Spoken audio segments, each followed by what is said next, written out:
بسم اللہ الرحمن الرحیم۔ السلام علیکم۔ خطبے کے 14 نکات۔ سیدنا عمر رضی اللہ عنہ کے خطبے کے سلسلے میں وارد ہونے والی روایات سے معلوم ہوتا ہے کہ ان کی خلافت کے اصول کیا تھے۔ ان اصولوں سے وہ بال برابر بھی پیچھے نہیں ہٹے۔ ان کے ارشادات کے بڑے بڑے نکات مندرجہ ذیل ہیں۔ نمبر 1، سیدنا عمر رضی اللہ عنہ خلافت کو ایک ابتلا کی نظر سے دیکھتے تھے۔ ان پر جو حقوق عائد ہوئے ہیں ان کی بابت ان کا محاسبہ ہوگا۔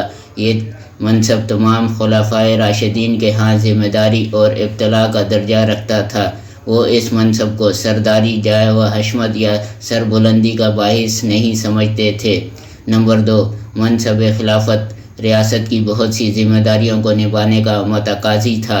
عامۃ الناس پر ایسے گورنر مقرر کرنے پر داعی تھا جو ان سے افضل ترین بھی ہوں اور نرم مزاج بھی۔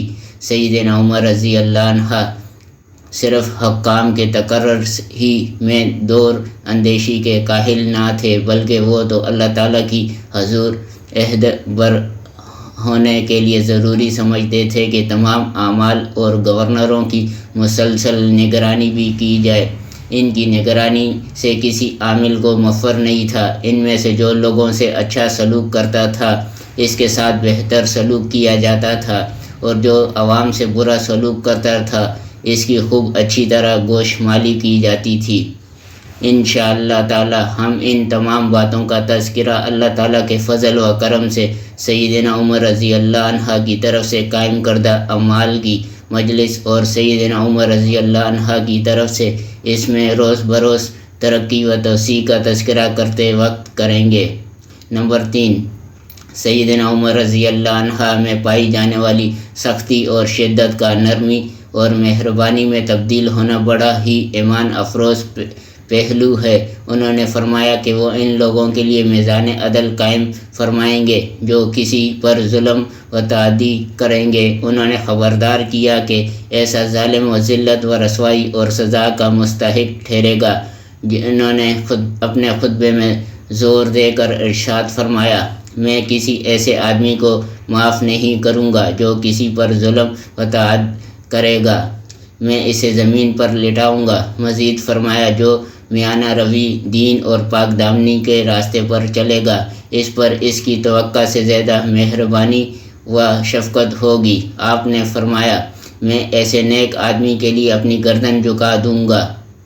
سیدنا عمر رضی اللہ عنہ کا عدل و انصاف ان کے کردار، عدالتی نظام کے قیام اور اس کی ترقی سے اجاگر ہوتا ہے۔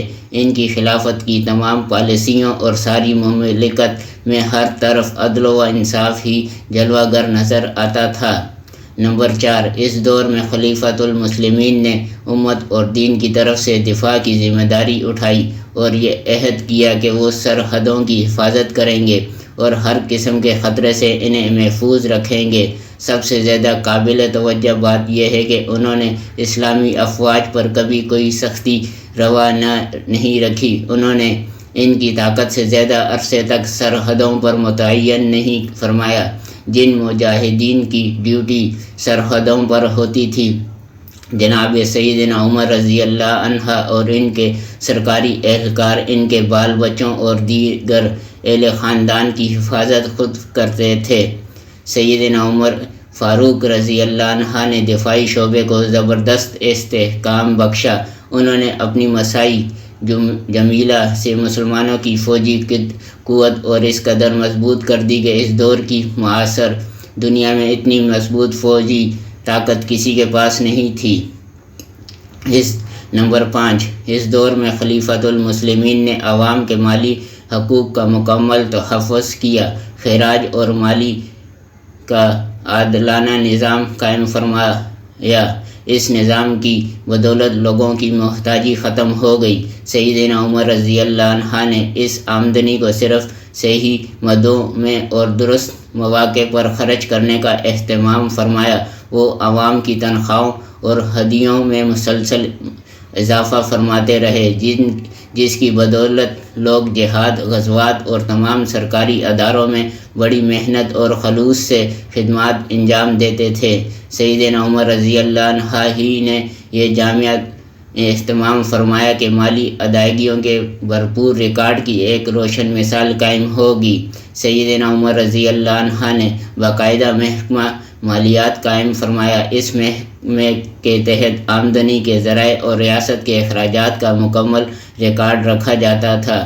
نمبر 6، دوسری طرف عوام الناس کو مکمل طور پر اپنی ذمہ داریوں بھرپور طور پر ادا کرنے کی تلقین کی جاتی تھی اور زور دیا جاتا تھا کہ وہ خلیفہ کے خیر خواہ رہیں، اس کی سماع و اطاعت اختیار کریں، عمل بالمعروف اور نہی عن المنکر پر پوری طرح کاربند رہیں۔ اس طرح معاشرے میں ایک عمومی نگرانی کی فضا قائم ہوگی تھی۔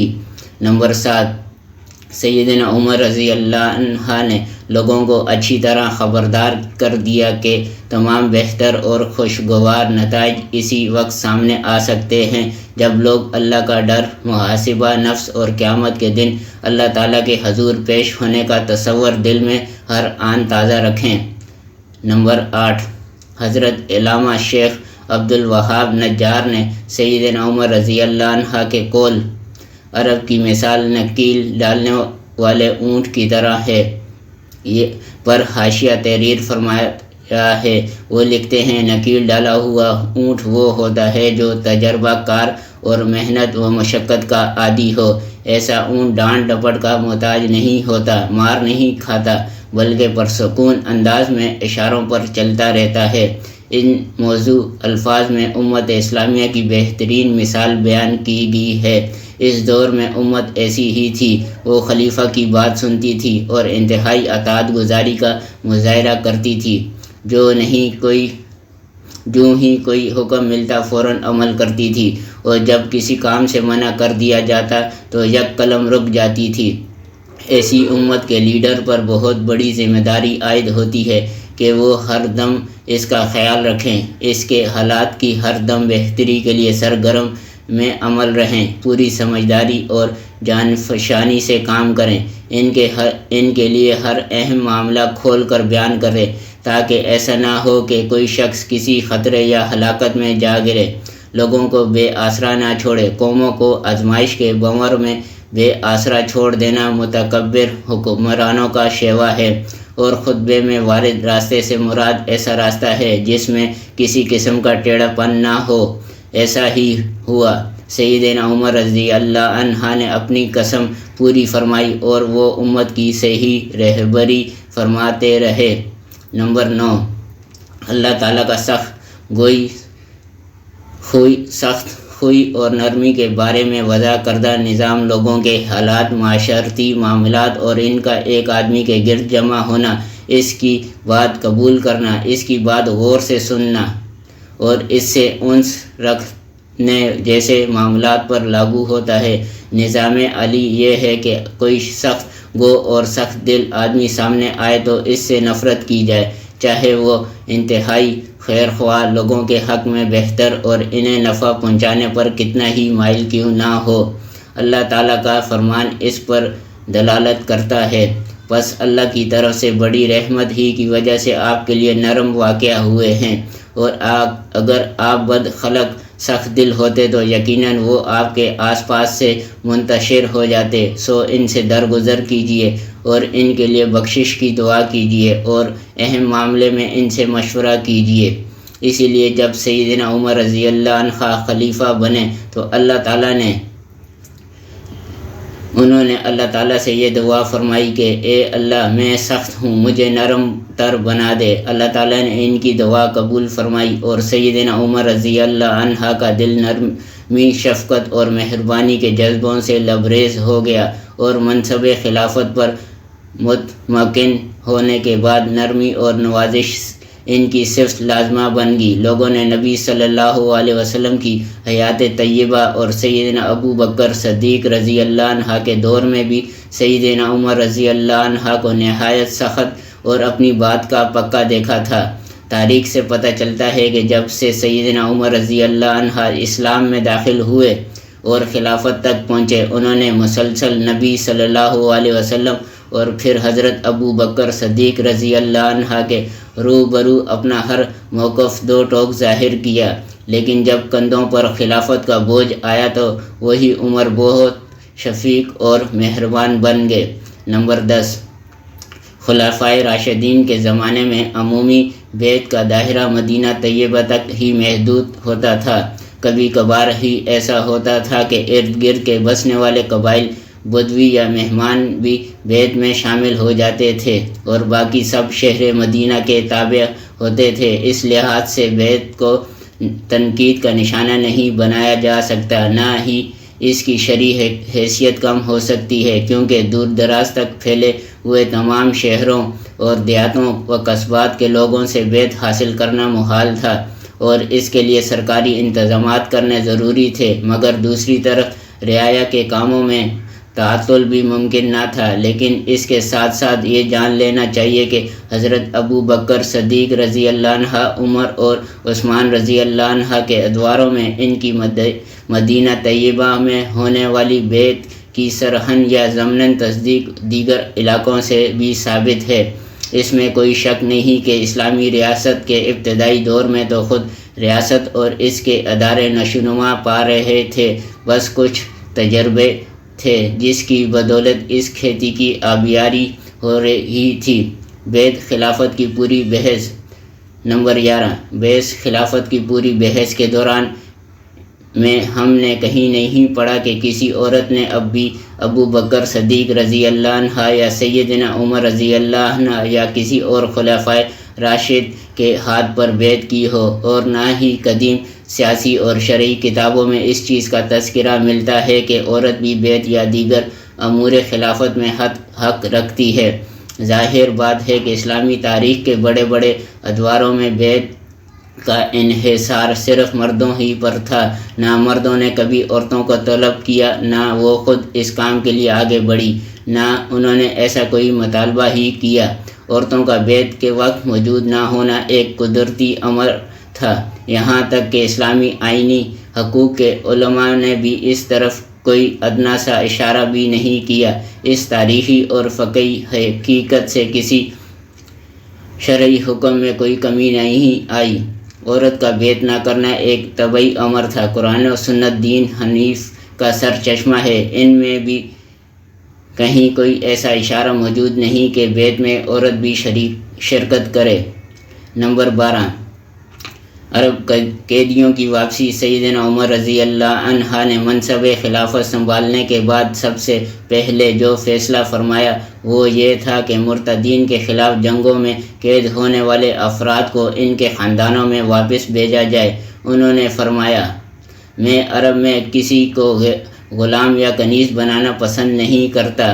سیدنا عمر رضی اللہ عنہ کے اس جرأتمندانہ اقدام سے سارے اہل عرب خبردار ہو گئے کہ وہ سب اللہ تعالیٰ کے قانون کے سامنے ایک جیسے ہیں۔ کسی قبیلے کو دوسرے پر کوئی فضیلت نہیں ہے سوائے اس قبیلے کے جس نے اسلام کے لیے قربانیاں دی ہوں، کٹھن مراحل برداشت کیے ہوں اور اسلام اور فرزندان اسلام کے لیے بہت سی خدمات سر انجام دی ہوں۔ قیدی آزاد کرتے ہی ایک اور اقدام یہ کیا گیا کہ مرتدین میں سے توبہ کرنے والوں کو اسلام کے دشمنوں کے سامنے صف آرا ہونے کی اجازت دی گئی۔ انہوں نے میدان جنگ میں بہادری اور ثابت قدمی کا اعلیٰ مظاہرہ کیا اور ریاست سے اپنی بھرپور وفاداری کا عہد نبھایا۔ نمبر 13، منصب خلافت امت کے دل میں جڑ پکڑ گیا اور امت مسلمہ کی وحدت کا نشانہ بن گیا۔ صحابہ کرام رضی اللہ عنہ کی زندگیوں کا مطالعہ کرنے والا یہ حقیقت اچھی طرح محسوس کر سکتا ہے کہ وہ لوگ اعلیٰ ترین خوبیوں سے مزین اور اپنے اعمال میں حقیقت پسندانہ رویے کے حامل تھے۔ انہوں نے نبی صلی اللہ علیہ وسلم کی وفات کے بعد چند ہی گھڑیوں میں ایک ایسا نظام خلافت قائم کر دیا کہ 1300 برس بعد برطانوی سامراج ایک منصوبے کے تحت خلافت عثمانیہ کو تقریباً چوتھائی صدی میں ختم کرنے والے میں کامیاب ہوا۔ حالانکہ برطانوی زعما اس خلافت عثمانیہ کو اس وقت یورپ کا مرد بیمار، سکس مین آف یورپ قرار دیتے تھے۔ سوچنے کی بات ہے کہ خلافت کو وہ کون سا مقام اور کون سی اہمیت حاصل تھی کہ سامراجی طاقتیں اسے ڈھانے کی منصوبہ بندی کرنے لگی، اور وہ خلافت عثمانیہ جو صرف نام کی خلافت رہ گئی تھی، اسے گرانے میں بھی مغربی سامراج کو چوتھائی صدی صرف کرنی پڑی۔ نمبر 14، بادشاہ اور خلیفہ کے مابین فرق۔ سیدنا عمر رضی اللہ عنہ فرماتے تھے، اللہ کی قسم معلوم نہیں کہ میں خلیفہ ہوں یا بادشاہ، اگر میں بادشاہ ہوں تو یہ بہت بڑا خطرناک معاملہ ہے۔ ایک کہنے والے نے کہا، ان دونوں مناصب کے درمیان بہت بڑا فرق ہے، خلیفہ کسی سے کچھ لیتا ہے تو وہ حق پر مبنی ہوتا ہے، اگر اسے کسی ضرورت مصرف میں خرچ کرتا ہے تو وہ بھی درست ہوتا ہے۔ آپ الحمدللہ خلیفہ ہیں، جبکہ بادشاہ لوگوں پر ظلم کرتے ہیں، وہ اپنی مرضی سے لیتے ہیں اور اپنی خواہش کے مطابق خرچ کرتے ہیں۔ سیدنا عمر رضی اللہ عنہ اس شخص کی یہ بات سن کر خاموش ہو گئے۔ ایک روایت کے مطابق سیدنا عمر رضی اللہ عنہ نے سلمان فارسی رضی اللہ عنہ سے پوچھا، کیا میں بادشاہ ہوں یا خلیفہ؟ حضرت سلیمان علیہ السلام نے جواب دیا، اگر آپ نے کسی زمین کا خراج چاہیے 1 درہم سے بھی کم ہو لیا ہو، پھر اس کو غلط مصرف میں خرچ کیا ہو تو آپ بادشاہ ہیں۔ یہ سن کر سیدنا عمر رضی اللہ عنہ آپ دیدہ ہو گئے۔ والسلام جاری ہے۔